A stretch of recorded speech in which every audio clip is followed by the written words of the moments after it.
So you say you were a passenger on Northwest Airlines, the plane that went down December 4th en route to Los Angeles. Is that correct? Yes, that's correct. What was going through your mind that last hour on the plane?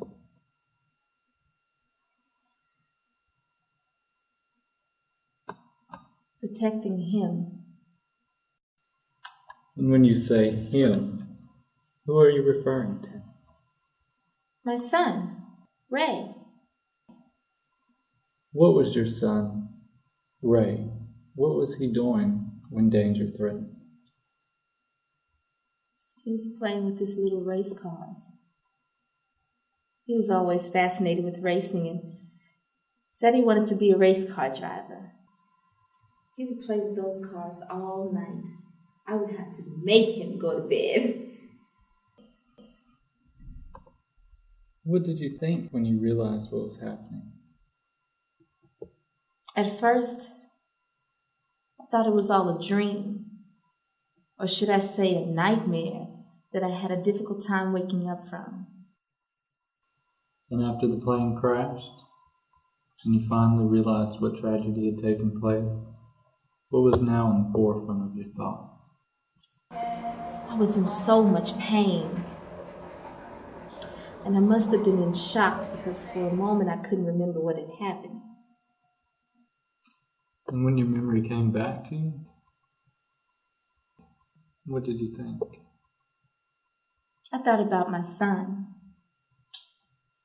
I kept asking myself, where's Ray? I tried asking the paramedics, but nothing would come out of my mouth. When was it that you discovered that your son was lost in this tragic occurrence?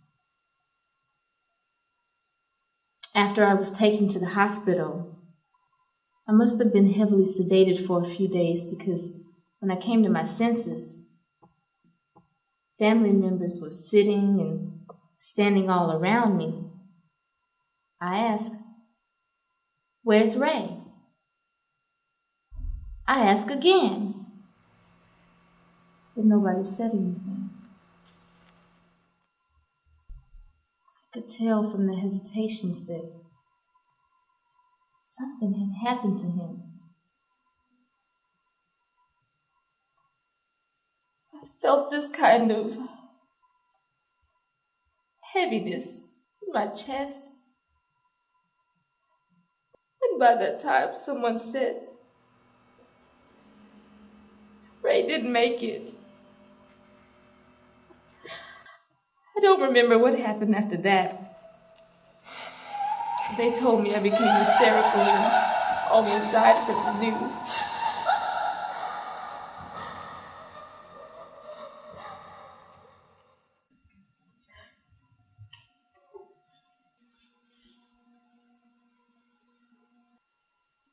How does it feel to be the sole survivor? I believe there's a reason why no one was saved in that plane crash but me. Why my son and not me? I don't know. Why I was the only survivor out of 200 passengers on that plane. I'm still trying to understand.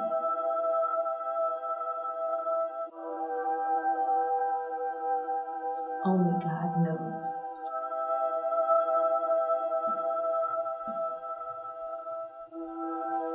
Thank you, Miss Carpenter, for taking the time to talk to me. I know it was traumatic for you.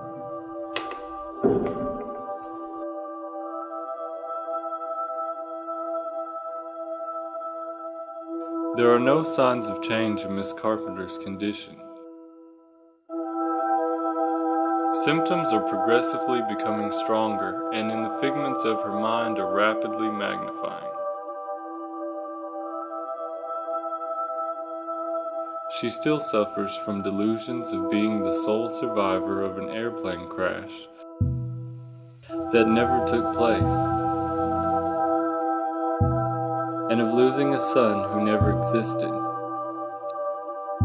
Where these delusions stem from are uncertain, but what is certain is that in the 4 years she has been with us in our facility, not one detail of these delusions has changed, and for that it is my recommendation that Miss Carpenter remain a patient in the Jackson Park Psychiatric Facility until further notice.